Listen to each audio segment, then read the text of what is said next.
So a useful concept that we'll use a little bit later on is the definition of what's called pairwise relatively prime. We say that integers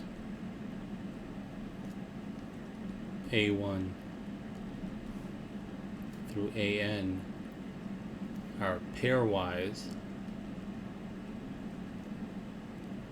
relatively prime.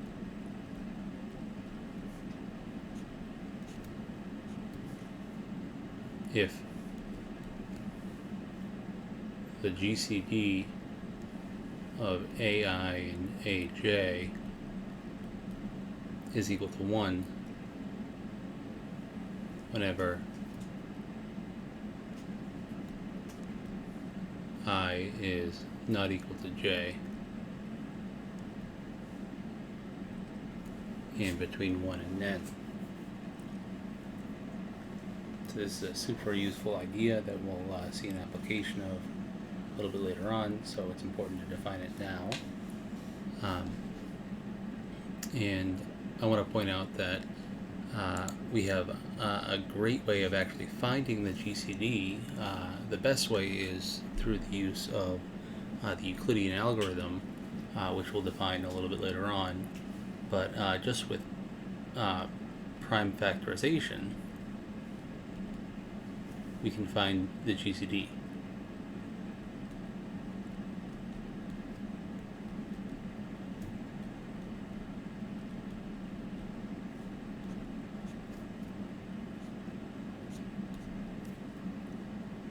And this is that we know that A, if the prime, is going to be P1 to the A1 times P2 to the A2 all the way up to Pn to the An,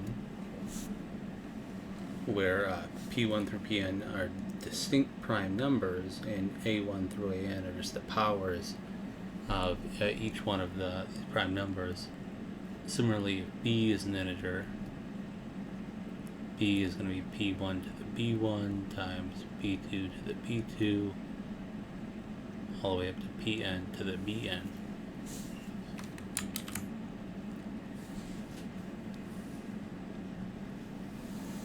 Where each exponent is a non-negative integer.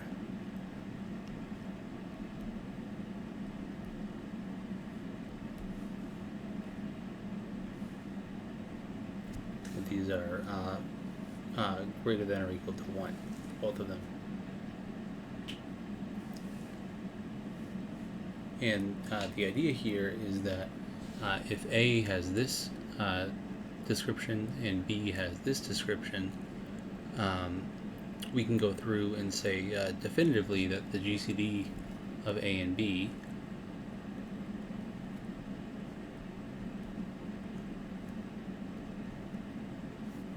is going to be equal to P1 to the minimum of A1 and B1 times P2 to the minimum of A2 and B2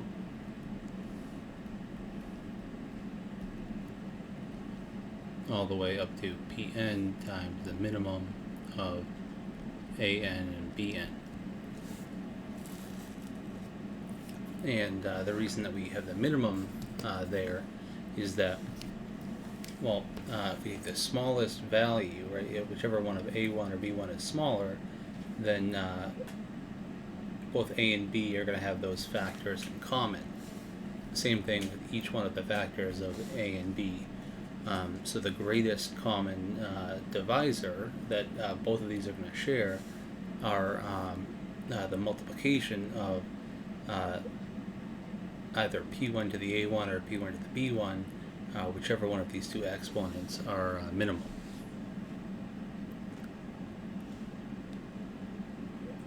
And this is a very, very neat idea, and it actually kind of leads us, points us in the direction of defining another number called the least common multiple.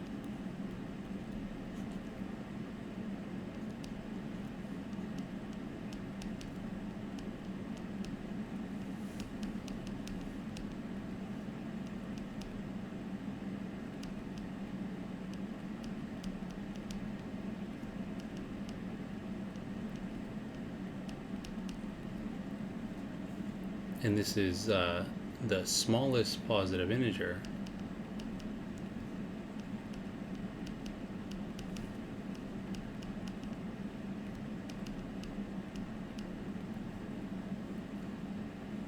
that is divisible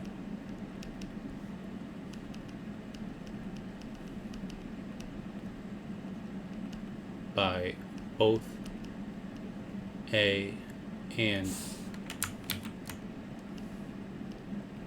b. So it's the smallest value that a divides, it's divided by both a and b. We denote the least common multiple by LCM of AB.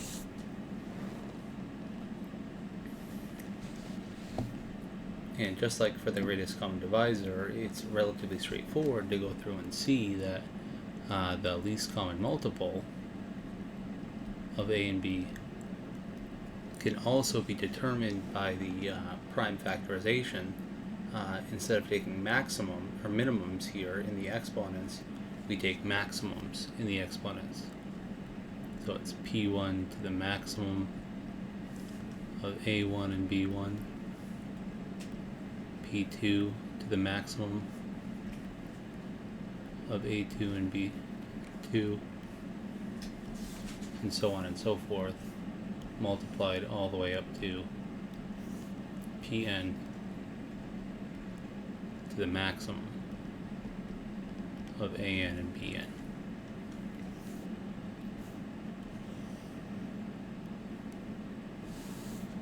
And again, this is relatively easy to go through and see if you do a number of different examples out. And there's plenty of examples in the book, but I mean, you can also go through and take any two integers, A and B, and kind of test this for yourself to kind of verify this to yourself.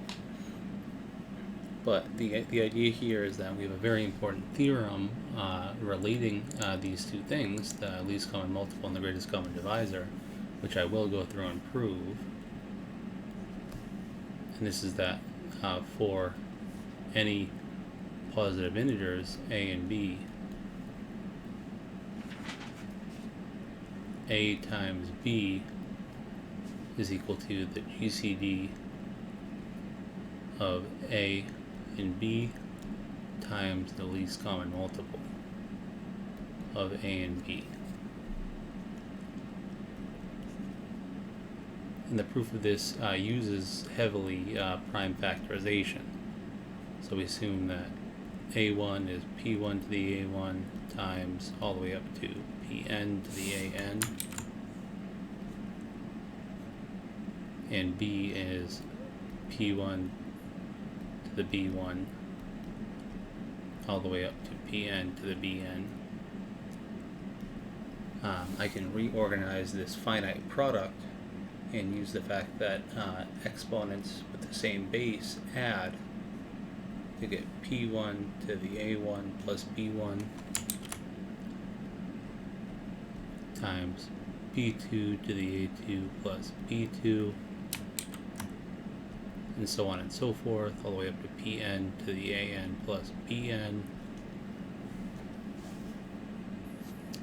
And this is where we want to make a note here.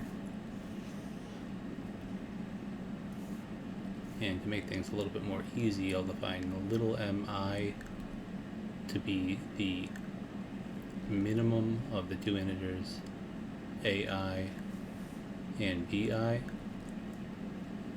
and I'll denote capital Mi to be the maximum of the two integers ai and bi. It's fairly straightforward, right, to see and prove that mi plus mi is just going to be equal to ai plus bi.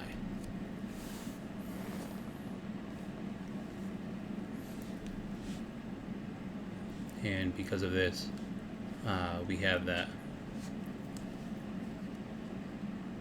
this is going to be the same thing as P1 to the little mi plus big Mi, or 1 times P2 to the little m2 plus big M2, and so on and so forth.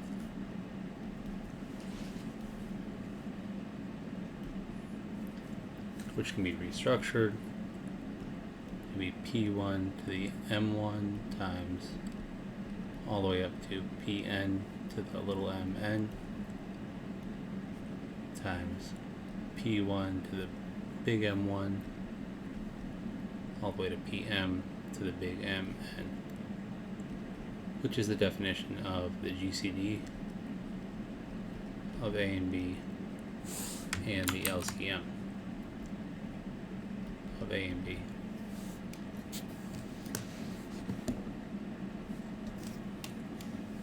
And this effectively constitutes a proof of this theorem. So this is very cool. And so this is a good method for calculating the GCD. Right, this prime factorization method that we've come up with. However, it's not efficient at all because of the fact that it relies on factoring a number into its prime factors. And the issue with this is that for large primes, this is extremely inefficient. And like I said before, this is actually the basis of an RSA crypto system. That it's very hard to factor large prime numbers. So we really need a better algorithm for doing this, and sure enough, this is where the Euclidean algorithm comes into full force and gives us a method of doing this.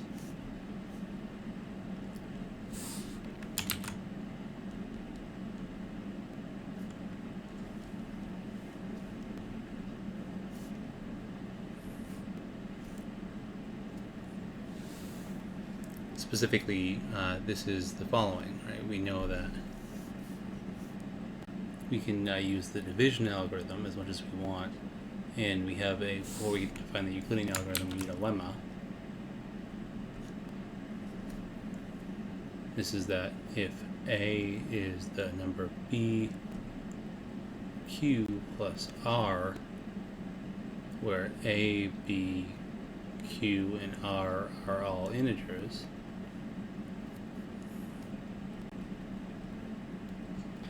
then the greatest common divisor of A and B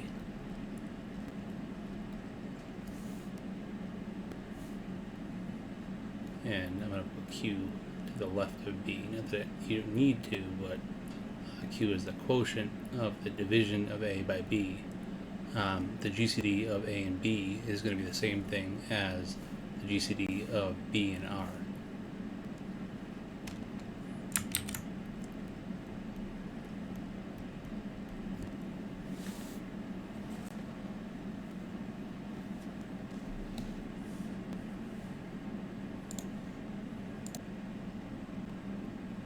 So we'll suppose that D divides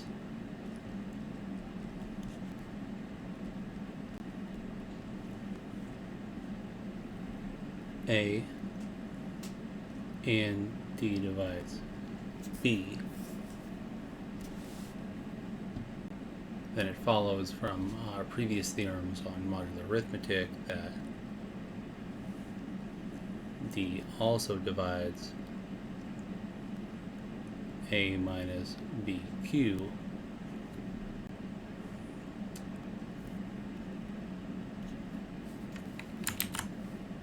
which means that D divides R. We've showed that. If D divides A and B, then D also has to divide the remainder of the division of A by B. And likewise,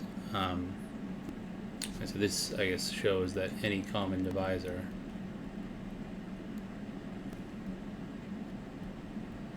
of A and B is also a divisor of R. And likewise, suppose that D divides B and D divides R. then D also divides BQ plus R, which means D divides A. Hence,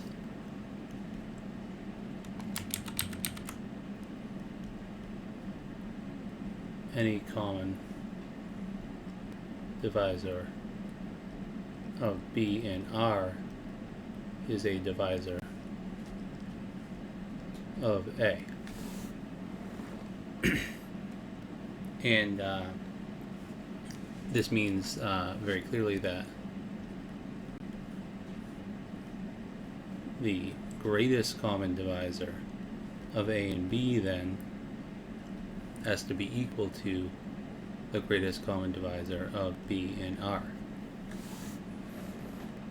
because the greatest common divisor is the largest value that is divisor of A and B, and this set is equivalent to the set of the divisors of B and R, thus concluding the proof of this theorem.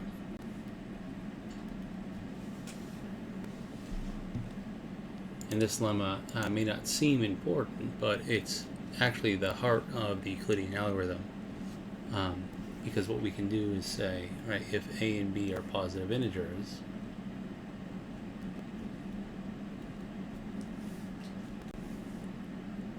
and without loss of generality, we're going to assume that A is greater than or equal to B.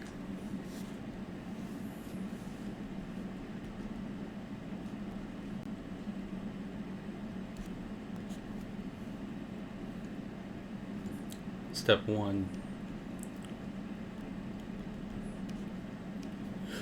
of the algorithm is to divide A by B, and we'll set R0 equal to A, the larger value, and R1 equal to B to start off this algorithm, and we'll just divide R0 by R1. This is going to be Q1 times R1 plus some remainder R2, where R2 is strictly less than R1 and greater than or equal to 0.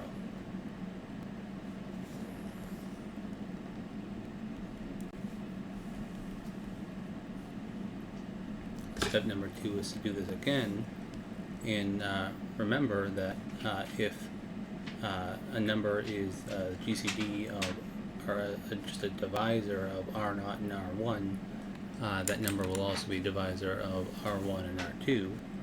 So the GCDs of these values are equal. So we divide R1 by R2.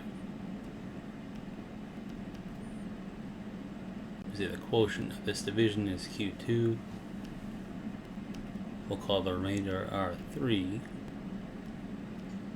where R3 is strictly less than R2.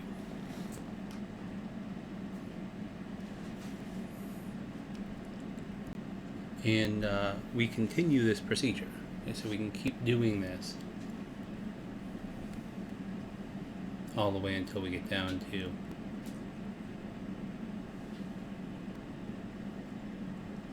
Rn minus 2 is equal to Rn minus 1 times Qn minus 1 plus Rn, where Rn is strictly less than Rn minus 1. And suppose that we do a final division, and we're left at no remainder, or 0 remainder. We divide all the way down until we're left with a 0 remainder, or Rn minus 1 is equal to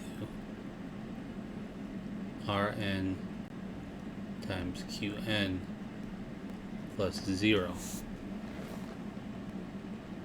The result of doing this algorithm is giving us the GCD, specifically this final value, this final remainder that we have right here, is in fact the GCD of the original two values, A and B.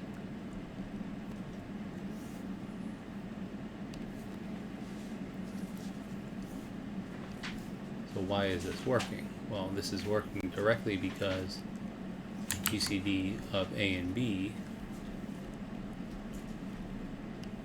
is equal to the GCD of R0 and R1, which by lemma 1 is equal to the GCD of R1 and R2, which is equal to the GCD of R2 and R3, just by repeated application of lemma 1. This is equal to the GCD of Rn minus 2 and Rn minus 1 all the way up to the GCD of Rn minus 1 and Rn. The final step here gives that the GCD of Rn in 0, which is just equal to Rn itself. So really the Euclidean algorithm is just multiple different applications of lemma 1. This is why it's working, and why the last value in the sequence, R1 through Rn, is the greatest common divisor of the two original numbers.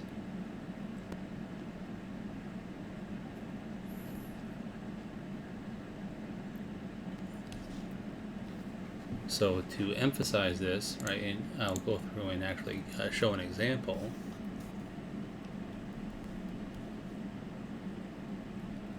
Finding the GCD of 252 and 158. You could go through and get the prime factorizations of these two integers and find the GCD using the formula we calculated before, but this would be inefficient. The better way of doing this would be to say, well, 252 is our larger of these two numbers, so you divide 252 by 158. This is 1 times 158 plus a remainder of 94. You then divide 158 by 94, which is 1 times 94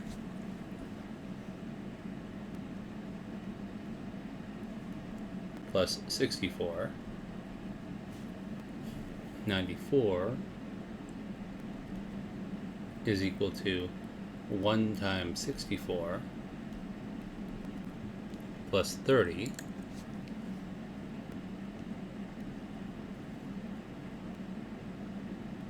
64 is equal to 2 times 30 plus 4. 30 is equal to 7 times 4 plus 2, and then 4 is equal to 2 times 2 plus 0. So this is where we halt the algorithm, and we conclude that the greatest common divisor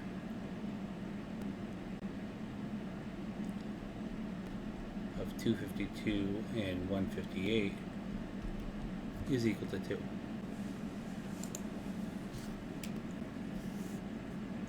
So the idea here is that this algorithm is relatively straightforward to implement, and in pseudocode, if you were to write it down, it's also very, very straightforward to kind of write down and code up.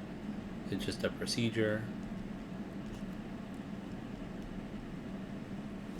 that takes in or calculates the GCD of two integers a and b,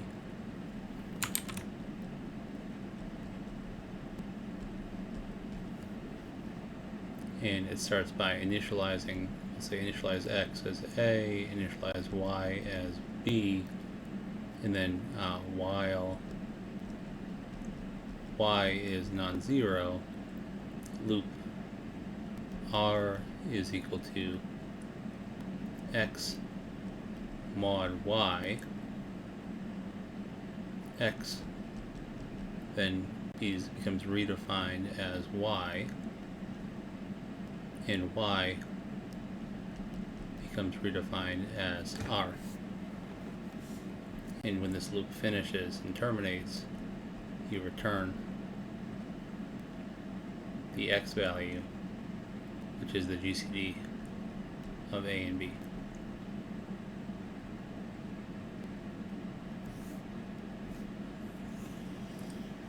So really it just uses a loop and a mod function. But what's useful about it is it very, very quickly can give us the GCD of any number. And it's going to be super useful when we solve congruence equations. Another operation that's going to be super useful, or I should say another idea which is going to be super useful, is what is known as Bezouts theorem, which is thinking of the GCD as a linear combination. We can prove that the GCD can always be expressed as a linear combination.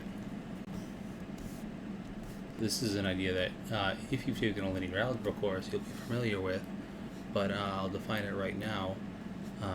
A linear combination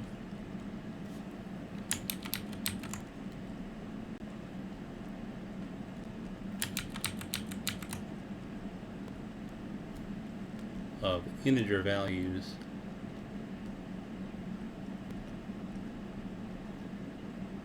A and B is any sum of the form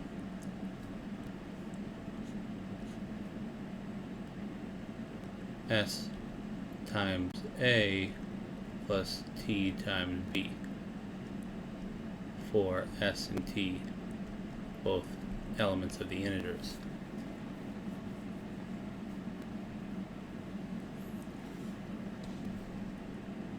So this is a super useful concept from linear algebra, but it's directly applicable to us here in number theory, because we can prove what's called Bezouts or Bezouts theorem, which states the following: if A and B are positive integers, then there exist integers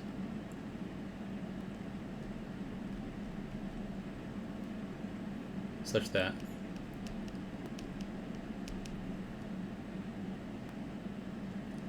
the greatest common divisor of A and B is equal to S times A plus T times B.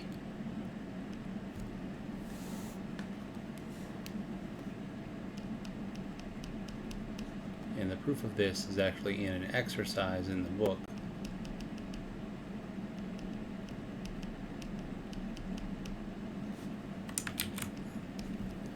But it's a relatively straightforward application of the well-ordering principle from before.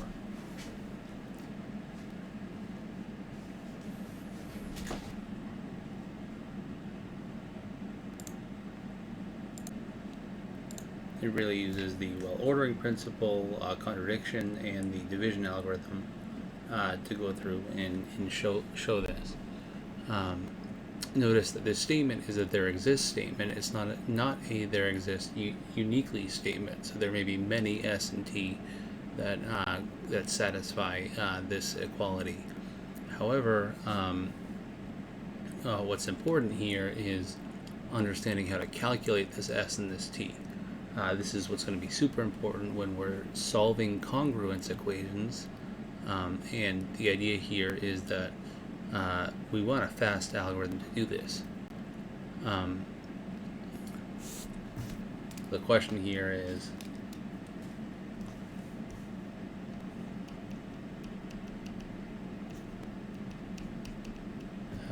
to find S and T.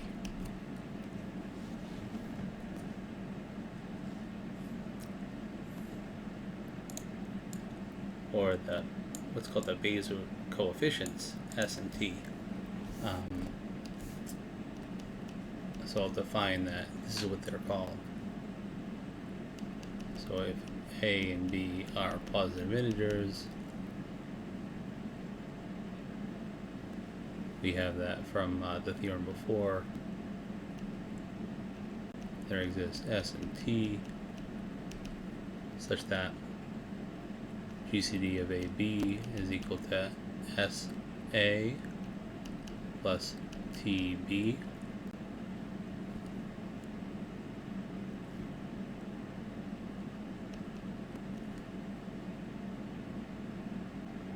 S and T are called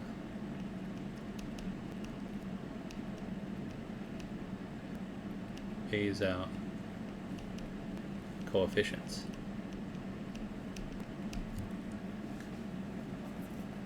And this equality right here is called Bezout's identity.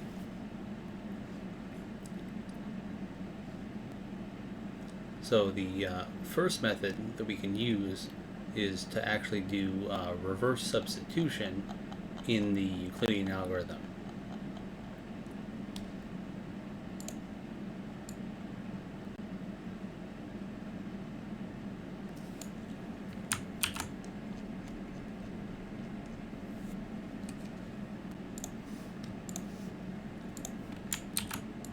So suppose we do the Euclidean algorithm here. This is sometimes called the forward Euclidean algorithm.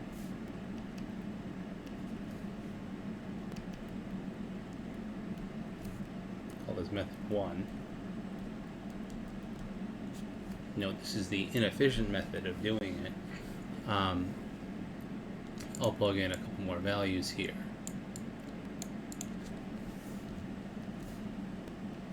Rn minus 3 is going to be equal to Rn minus 2 Qn minus 2 plus Rn minus 3, and so on and so forth. So we know that this value is the GCD, and then what we do is a reverse substitution procedure.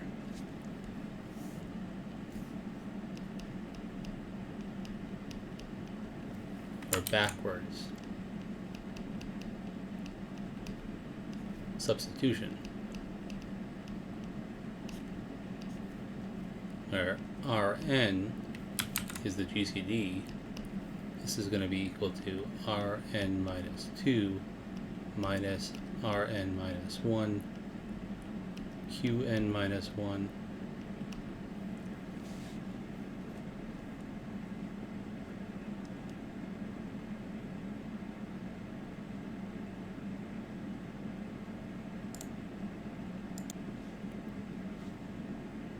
Now we know from this step of the Euclidean algorithm that Rn minus 2 is going to be Rn minus 4 minus Rn minus 3 times Qn minus 3 minus Rn minus 1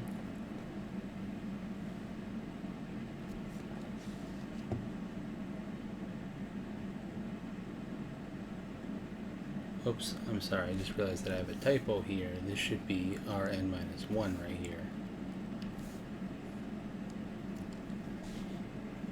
And Rn minus 1 is going to be Rn minus 3 minus Rn minus 2 times Qn minus 2. And remember, we're multiplying this by Rn minus 1, so we need to keep the Qn minus 1 right here. And we just continue pushing back all the way up until we're actually left with just R0 and R1 in this summation right here. So I'm not going to go through and give a general formula this way because this is not the most efficient way of doing this, but eventually we'll end up getting some Sn times R naught plus Tn times R1 if we fully complete this reverse substitution process.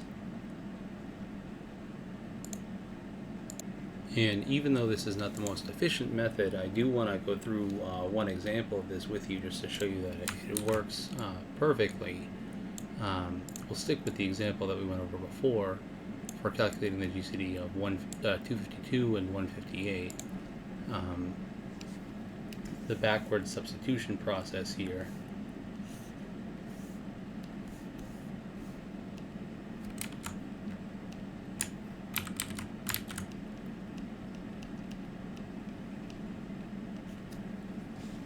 is going to be the following. So 2 is the GCD of 252 and 158, and 2 is going to be equal to 30 minus 7 times 4. From this step of the Euclidean algorithm, 30 is going to be 94 minus 1 times 64, and minus 7 times 4, and 4 from this step of the Euclidean algorithm is going to be 64 minus 2 times 30.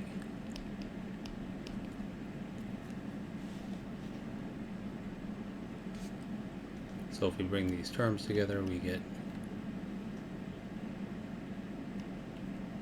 94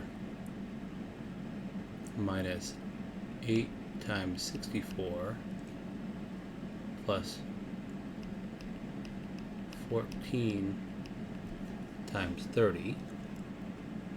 Each one of these, 94, 64, and 30, can be expressed using steps of the Euclidean algorithm. So if we plug these in, 94 is going to be equal to 252 minus 1 times 158.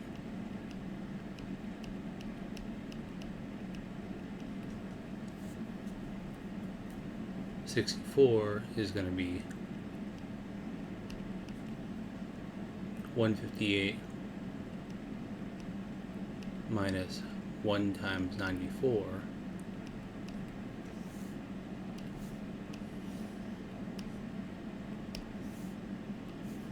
And lastly, it was 14 times 30, where 30 is 94 minus 1 times 64.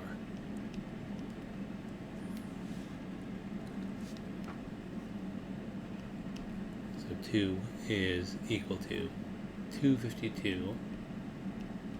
We're going to group all of the common terms here, minus 9 times 158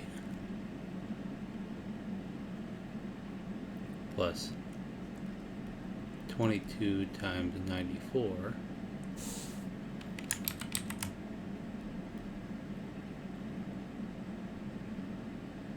minus 14 times 64.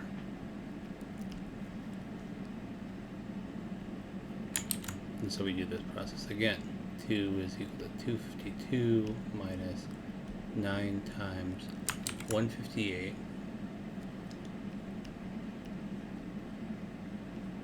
plus 22 times 94, which is 252 minus 1 times 158 minus 14 times 64, which is 158 minus 94.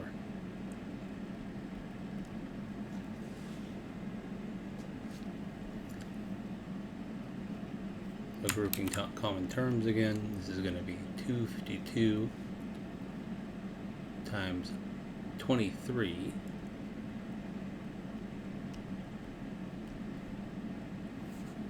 minus 45 times 158 plus 14 times 94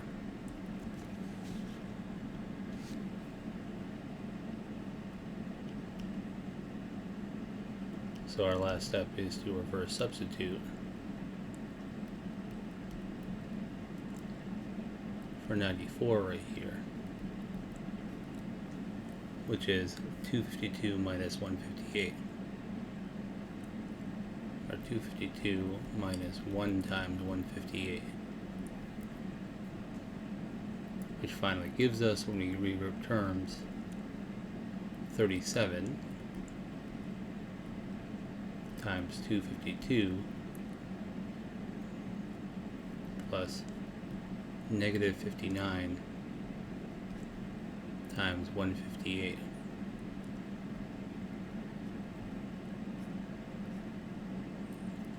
And this 37 is our S, and negative 59 is our T.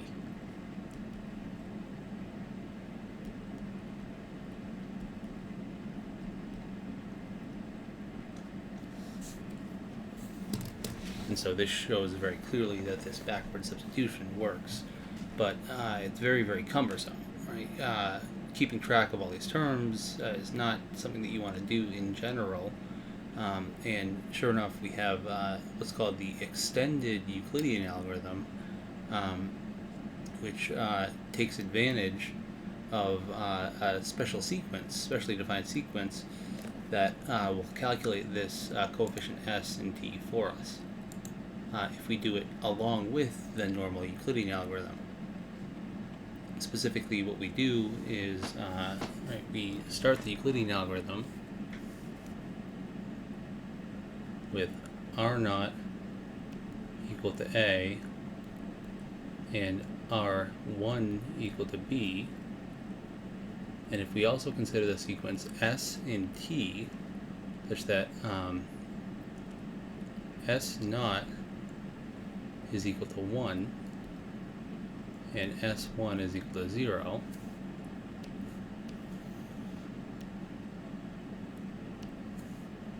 and we consider a sequence in T such that T0 is equal to 0 and T1 is equal to 1, we can actually compute these coefficients directly along with the GCD. This is called the extended Euclidean algorithm.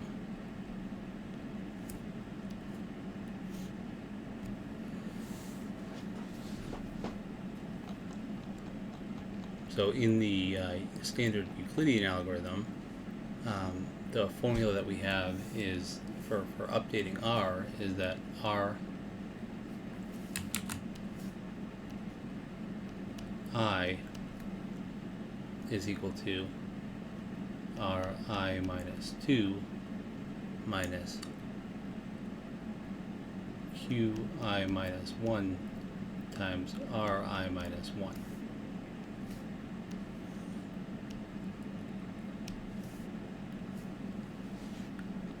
If we define the sequences for Si and Ti by the formulas involving quotients, specifically Si is equal to Sj minus 2 minus Q, that should be I, minus Qi minus 1 times S minus I minus 1, and same thing for Ti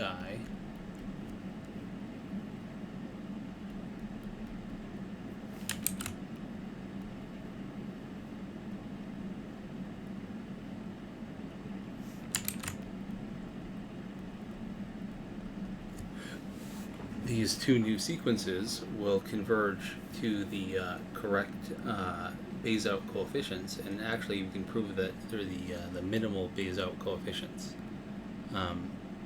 which is very, very, very neat.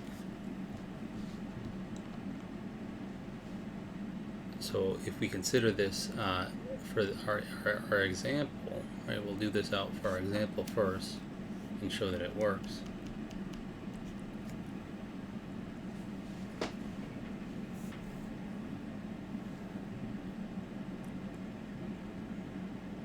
And I've written out the example beforehand,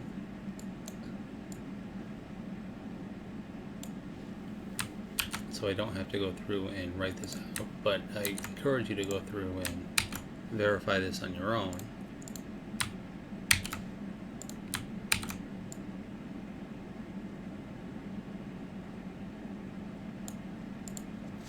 Remember that as we went through our forward Euclidean algorithm for the GCD of 252 and 158, we stopped here at R6. And sure enough, if we go through these sequences, SI and TI, we end these sequences on 37 for S6 and negative 59 for T6, which are the correct Bezout coefficients. So you really don't even need to do the backward procedure that I described before. You can just get everything that you need using one forward iteration of this extended Euclidean algorithm. And what's nice is that the formulas for the Bezout coefficients are the same as the formulas for the remainders in the regular Euclidean algorithm. Just the initial seed values for the sequences are different. So I'm not going to go over a proof of why this works, but I will explain it here.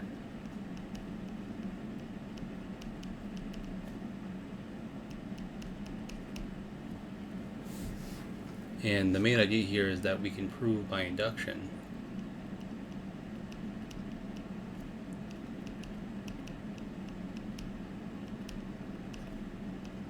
on the index that Ri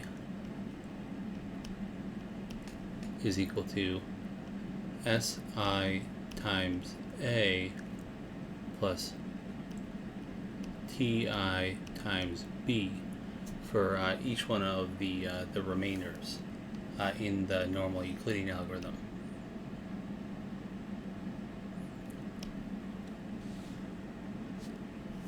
And what this means then is that if we complete this all the way to the end, that the Rn, the last step of the Euclidean algorithm, we know is the greatest common divisor of A and B, and this will be equal to Sn times A plus Bn times Tn, or Tn times B.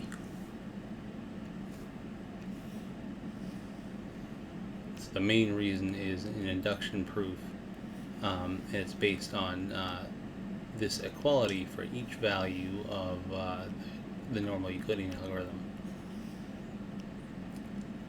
And this can be made, or you can get a good idea of this if you just look at the base case here for the induction proof. Okay, R naught we know is equal to A, which is the same thing as 1 times A plus 0 times B. We know that S naught is 1 and S1 is 0, and R1 is going to be equal to B, which is the same thing as 0 times A plus 1 times B. T naught is 0 and T1 is equal to 1. So this is, I think, a very clear explanation of why this works.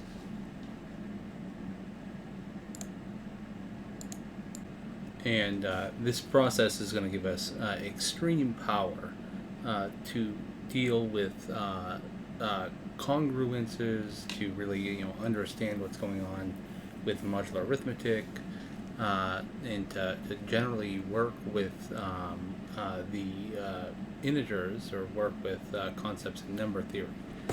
So having a firm understanding of this algorithm is very, very important, because it allows us to find the Bezout coefficients, to find the GCD, and in general, it's going to be a super powerful tool for going through and working with congruences.